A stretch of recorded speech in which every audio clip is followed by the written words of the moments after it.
Hi everybody, welcome to CastorsCorner.com. I'm your host Khalil here on the Toy of the Day. And I know this isn't live. I'm taping it live, so I'm not cutting anything. But YouTube has had an issue processing our live videos where we've had to re-upload them.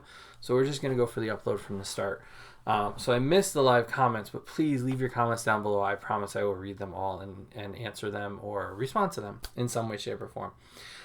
So we have been bouncing around talking about Marvel Legends over the last few days. We did the retro wave yesterday, but we're going to get back to the bring on the bad guys. I think it's the bad guys wave of Legends. And we're chunking it up because there's just so much to talk about each one of them. I thought they needed to be split up a little bit. So by request, we are doing Dormammu tonight as well as the Red Skull. So these two guys. And it's actually kind of fitting that we're doing these two guys together because, well, they have the same bodies. The jumpsuit that you see Red Skull wearing here is also worn by Dormammu. So essentially they're the same with some like different additions here and there. So I guess, well, let's leave the bigger one for later. So this is Dormammu, Doctor Strange villain. Much more classic look to him. We got a modern version in both the San Diego Comic-Con box set as well as a Build-A-Figure for the Doctor Strange movie wave. And haven't seen much of him since then. And I have to agree. I think this was a really good way to bring him out as part of this bad guys wave. I think this is one of the strongest waves they've done in a while. It hits all the classic feels that you want as a Legends collector while still, giving you some modern stuff too. And it's really just focused on the comic books. So, I think there are some great things here. First of all, these two figures, as you can see, the joints are, it's somewhat a little bit, we'll talk about that in a second. The new pinless joints, so they're all just hidden, so you don't see them at all. Now here's one problem we have with this one. I don't know if this is a function of them being pinless or a function of the sculpt, to be honest with you. But so when I go to bend his knee, right, or go this way, you can see I can get a 90, right? But it's double jointed, so you should be able to go a little bit farther. Now what happens though is when you grab the foot, it pops off. Now, in itself, that's not a problem. And actually, let's see if I can find it. He's got little boot cuffs, and I heard it hit the lamp. Oh, there it is. He's got these boot cuffs that the Red Skull does not have. So it kind of messes with the joint a little bit, I want to say, where it doesn't... I don't know. I didn't have this problem. Well, we'll try it again with Red Skull in a moment. So I don't know. I don't know if anybody else is having this problem or if it's just me or what it is, but it definitely does. It's not ideal. So if you try to do that extra bend, I don't know if you're getting the same problem as I am. The other problem I notice is that this black piece that surrounds his face, like the frame for it, it pops right off of mine. So whenever I turn his head at all, this thing usually pops out. It only holds under the chin. So there's no extra points, so it kind of sticks out and bends and things. I can see this as being one of those parts that people lose, and when they go to eBay it later or try to resell it at some point, they're like, complete Dormammu, missing his face frame.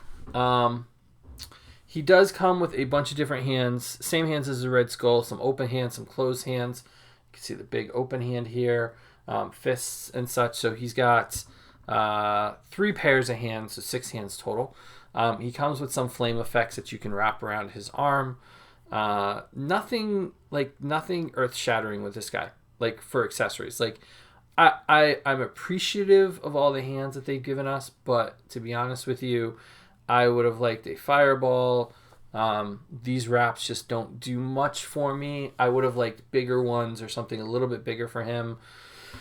So I actually would have preferred less hands and more flame accessories, to be honest with you. I think that would have been really cool for him, or magical, blasts or things like that. But as a whole, as just a, and now this thing is popping off again. I was about to hold it up to the camera. If you can position it right, the weight of it holds itself. But purple jumpsuit, just like he hits all the feels for comic book collectors, and just like it's one of those cool things. But he is a little bit loose. He got a little bit of a wobble in the lower body, so posing him out, like I said, like the knees are not as tight as I would like them to be. It's probably just my figure, to be honest with you. It doesn't, it could be, I don't think it's a pinless thing. I think it's more just my figure, to be honest with you. And that happens in toy collecting. Because Red Skull is not that bad, or not bad at all. And so, see, Red Skull's boots don't pop like Dormammu's.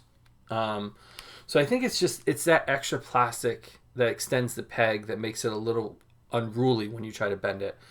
Now, Red Skull, classic Captain America villain. We haven't seen him, I want to say, in a while, in comic book form.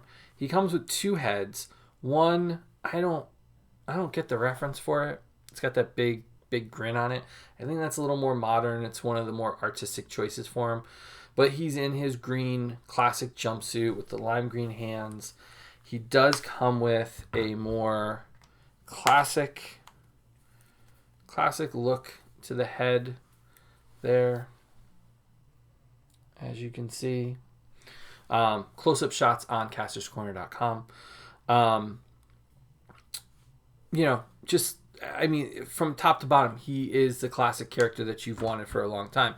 He comes with the same 6 hands, or 3 sets.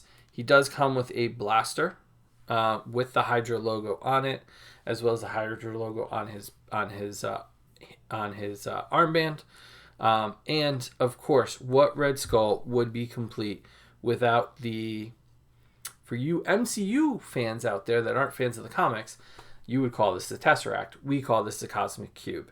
And so what Red Skull figure is complete without having a Cosmic Cube?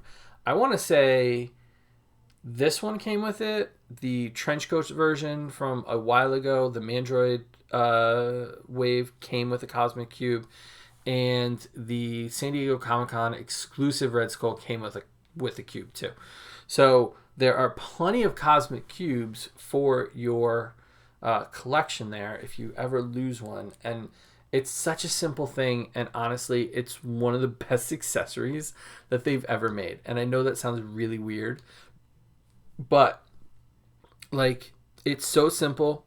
It's probably pretty cheap to make, but it's one of the essential, like, MacGuffin / artifacts from the Marvel comic book world.